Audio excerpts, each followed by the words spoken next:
being from a small town, Vogue, I swear to God, if it wasn't for Vogue when I was growing up, I don't know what I would do. I honestly, it was my instant getaway from my reality. And as a kid, not knowing, my sexuality and just knowing that at 7, at 8, whatever Vogue had, whatever Vogue represented, that's what I wanted. Intuitively, I knew that. And that's it. It was a portable getaway from the start. And so by the end of, months and months of buying Vogue, I had like all of the campaigns pasted on my room or in my room. Obviously just the best ones. Because I was a young editor at 7, and I didn't even know that I was editing. But I was naturally gravitating towards Versace. I was naturally gravitating towards Valentino, Chanel, these ultra luxury brands that I could have gravitated towards, I don't know, I don't want to, belittle anybody. I mean, not on this channel, but yet. But I mean, I could have picked basic ass brands Vogue needs everybody's campaigns in there. Every campaign is millions and millions of dollars. Point being is I wanted and I only liked the flair, the best. I loved beauty, and at that young age, I was naturally attracted to beauty. Whether it be in the form of a human, or whether it be in a form of an object, like a home, a dress, a gown, a fur coat, diamonds dripping down a beautiful woman's neck. That's what just captivated me. And so I will go on to, went to private school as a pre-kinder. Then I had to go to, I had to take an entry exam to go to one of the best private school in my town, where all my family went and all my family's friends went, and so on and so forth. And when I got the results, and my parents got the results back from that entrance exam, it turned out that I had a major speech impediment.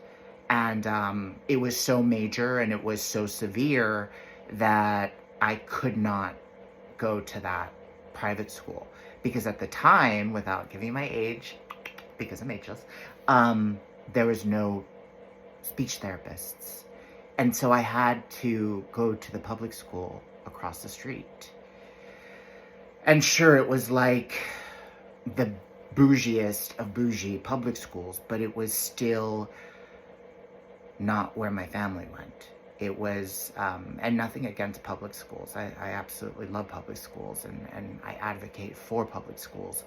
But it was just, it shattered me as a young kid. And it really made me feel less than, stupid, not enough. And as a young kid, I couldn't even fathom these feelings, these emotions, these ideas. But I was already festering these feelings in my gut. And so I went to the public school, and it was amazing. I was great. I mean, I did great in you can tell I'm a little nervous to be so vulnerable, but this is what I'm here for. This is what I want to do. And so I was great in kinder, I naturally had an ability to talk, to speak, to pronunciate. The speech therapy was working. Thank God for those speech therapists. God bless you. Because you would never know, I mean, fast forward, that I ever had a speech impediment today. So plug to those speech therapists. I love you, and I've thanked you personally out in the schools. Thank you. Anyway, going back to my story, first grade, and I started getting picked to be in speaking events, like UIL events, like English poetry, English prose, impromptu speaking. Not so much impromptu speaking, but English prose, English poetry with a focus on English prose. And I was a quiet little kid, but I just trusted my mentors, which that's what I will say was and is so important in my life, that God, or whoever you believe in, blessed me with these mentors that guided me, even at such a young age, to where I needed to go to prosper.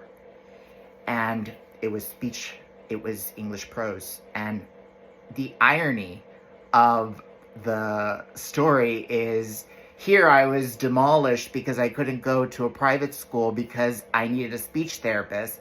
Now I'm at a public school.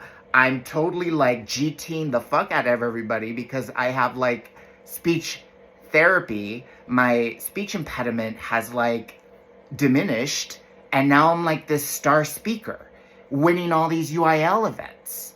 It was just wild. And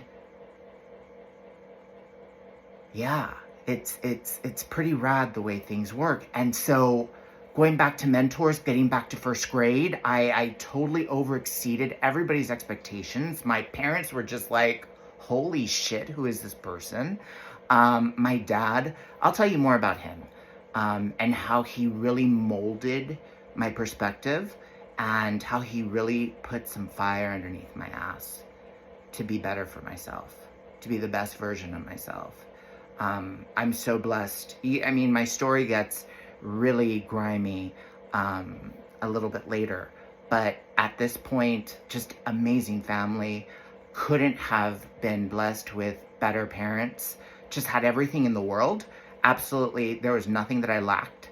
But these underlining feelings of inadequacy, being less than, not being smart, being dumb, not good enough, because I never made it to that private school, still haunted me. I didn't know they did. I didn't know I had those resentments. I didn't know I had those feelings, but guess what? I did. Nonetheless, still striving forward, winning in all these speech events. Let's continue tomorrow. Yeah.